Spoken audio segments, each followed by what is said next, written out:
Pues finalmente, después de 7 años, un trabajador tiene un laudo favorable en donde el patrón tiene que pagar 1.657.802 pesos durante el año 2022.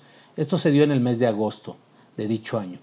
Asimismo, se debe conocer cuál es el último sueldo mensual ordinario que tenía al momento de haber iniciado la demanda, es decir, su último sueldo que tuvo con ese patrón. Por otra parte, en el año 2022, en otra empresa tuvo un ingreso de 135,000 pesos en el año, y el cual estuvo exento entre sus prestaciones la cantidad de 3,854 y hubo una retención de 20,350 pesos. O sea, ya tenemos dos ingresos, uno por los salarios caídos y otro por los salarios nominales de una segunda empresa en el año 2022. Asimismo, en ese mismo año se tienen ingresos por actividad empresarial y profesional de 35,000 pesos. En este caso fueron honorarios profesionales, en los cuales hubo una retención del 10% de 3,500 pesos. Y por último, se tuvieron ingresos nominales por la cantidad de 15,158, el cual fue muy baja la tasa de interés, por lo tanto, de intereses reales, pues fue cero, y la retención fue de 342 pesos. Si se dan cuenta, bueno, pues tenemos 4 tipos de ingresos que hubo en el año 2022. Ahora bien, ¿qué es lo que se hace? Primero, pues validar el pago provisional de esos salarios caídos. Para eso se divide el último sueldo mensual ordinario entre el impuesto que corresponde a ese último sueldo mensual ordinario. Si nosotros analizamos de esos 25,000 pesos, ¿cuál es el último el impuesto correspondiente a esos 25,000? Bueno, pues nos da aquí 3,898.84. Esto con las calculadoras laborales y fiscales de CIS Laboral. Aquí tenemos este importe. Entonces, esta cantidad dividida entre la base, pues nos da una tasa del 15.50. ¿Qué quiere decir? Que al total de la indemnización por salarios caídos, al total sin deducción alguna, en este caso del 1,657,802, le tenemos que aplicar esa tasa de lo cual él pagaba mensualmente. Entonces, por lo tanto, 1,657,802 por 15.60 nos da una retención de 258,539. Esta retención se le hizo a través de un CFDI, ¿verdad? De nóminas en el mes de agosto, ¿sí?, del 2022. Bien, entonces debemos tomar en cuenta que esta retención debió haber sido así. Muchas veces llega a diferir porque no se hacen bien los cálculos, pero este es el procedimiento correcto para hacerle una retención de pago provisional cuando se tienen salarios caídos.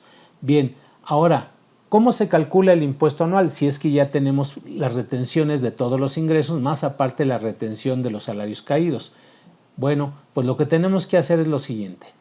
Primero, calcular el impuesto sobre la renta de todos los ingresos acumulables, es decir, separar o tomar en cuenta el último sueldo mensual ordinario al cual se le van a sumar los demás ingresos que ya conocemos.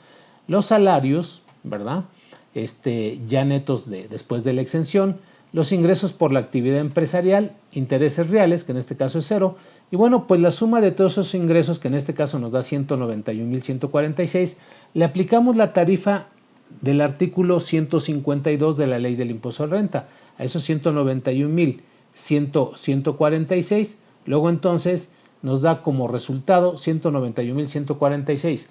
El cálculo del impuesto anual serían 23,534. Bueno, también se hace el cálculo de una manera rápida, ¿sí? 23,534, y ese sería el impuesto que corresponde a todos los ingresos. Fíjense, ya tenemos ahí un impuesto anual de todos los ingresos con la suma del último sueldo mensual ordinario. Por otra parte, al total de la indemnización se le resta ese sueldo mensual ordinario que estamos acumulando en esta parte, se le resta porque ese ya está pagando un impuesto aquí, en este primer grupo, ¿sí? Luego entonces, si lo restamos, ya nos da una base inferior. ¿Y qué nos dice la ley? A este impuesto de los demás ingresos, divídelo entre la base, que son los 191,146, y te va a dar una tasa. Esa tasa es la que debes pagar, que como es lo que estás pagando por todos los demás ingresos, es la que me debes pagar por la indemnización de los salarios caídos. Luego entonces 1,632,802 por el 12.31, que es el impuesto correspondiente a los demás ingresos, nos da un ISR anual de los salarios caídos de 201,000. Entonces ya tengo dos impuestos, el de los demás ingresos y el de los salarios caídos. Ahora bien, si yo sumo los dos impuestos de los demás ingresos y de los salarios caídos, ese ISR total se le resta el ISR retenido. El ISR retenido que ya teníamos identificado en la parte de los salarios, ¿sí? Aquí lo tenemos en la parte de la actividad empresarial, del interés real y por supuesto del pago provisional que se tuvo que hacer en el mes de agosto por este patrón que tuvo que indemnizar.